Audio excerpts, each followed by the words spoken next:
আসসালামু আলাইকুম ওয়া রাহমাতুল্লাহ। আজকে কথা বলবো বাংলাদেশের বর্তমান পরিস্থিতি নিয়ে। সৌদি আরব রিয়াদ থেকে কথা বলতেছি।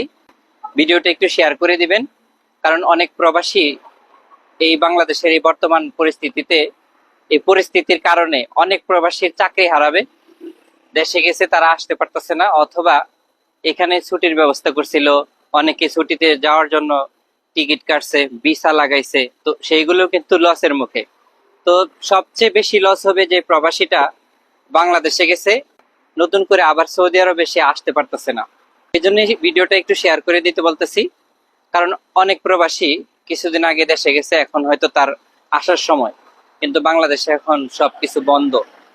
সে চাইলেও একটা পার্সোনাল গাড়ি নিয়ে এয়ারপোর্ট পর্যন্ত আসতে পারবে না, কারণ স্টুডেন্টদের আন্দোলন।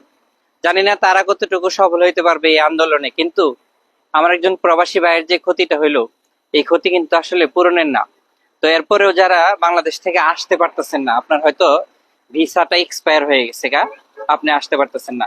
সৌদি আরবে কিন্তু বেশিরভাগ সাপ্লাই কোম্পানি, তো এই সাপ্লাই কোম্পানির লোক ছুটিতে গেলে সাপ্লাই কোম্পানি কিন্তু এতটা গুরুত্ব দিয়ে আবার তার সাথে যোগাযোগ করে না। আবার যোগাযোগের মাধ্যম যদি বলি, যে হোয়াটসঅ্যাপ, এটাও কিন্তু বন্ধ। বাংলাদেশ সরকার এটাও বন্ধ করে দিয়ে রাখছে। তো উনি পারতেছে না এই কোম্পানির সাথে যোগাযোগ করতে, তো কোম্পানি আবার ভুল বোঝাবুঝি হচ্ছে হয়তো তার সাথে।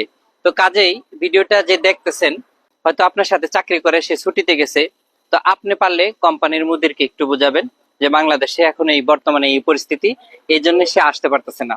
দেখেন, আরবিরা কিন্তু সহজে বুঝতে চায় না আসলে আমাদের কি প্রবলেমটা, তারা কিন্তু বুঝতে চায় না, তারা তাদেরটা বুঝবে।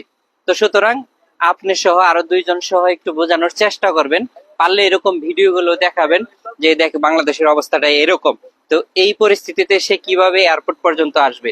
তো এয়ারপোর্ট পর্যন্ত আসলে অনেক সময় দেখা যাচ্ছে যে তার ফ্লাইট বাতিল, মানে ওই প্লেন নাই, এরোপ্লেন নাই ওইটা, তো সে কিভাবে আসবে। তো এই জন্যই যারা ছুটিতে গেছেন, এখন ভিসা এক্সপায়ার হয়ে গেছে, আপনি আসতে পারতেছেন না, আপনি একটু অপেক্ষা করেন। আপনার যে বন্ধু আছে এখানে, আপনার যে মুদির আছে, তার সাথে একটু কথা বলবেন লোকাল নাম্বারে। আপনি দেশ থেকে লোকাল নাম্বারে যোগাযোগ করতে বলবেন তারে, যে এই চলমান পরিস্থিতিতে যদি ভিসা এক্সপায়ার হয়ে থাকে, তাকে যেন আবার নতুন করে ভিসা একটু বাড়ায় দেয়। অন্তত এই সহযোগিতা করবেন আপনি যার সাথে কাজ করতেছেন তার জন্য।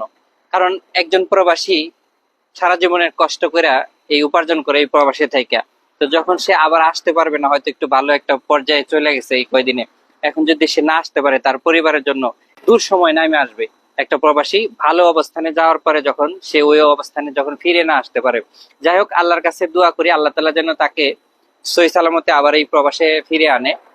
এরকম বিপদের মুখে যে প্রবাসী গুলো পড়ছে, তো সবাইকে একটু হেল্প করবেন, আল্লাহ তাআলার কাছে দোয়া করবেন যেন আল্লাহ তাআলা এই মুসিবত থেকে আমাদেরকে হেফাজত করে। তো সকলকে রিকোয়েস্ট করবো ভিডিওটি শেয়ার করে দেওয়ার জন্য। আল্লাহ হাফেজ।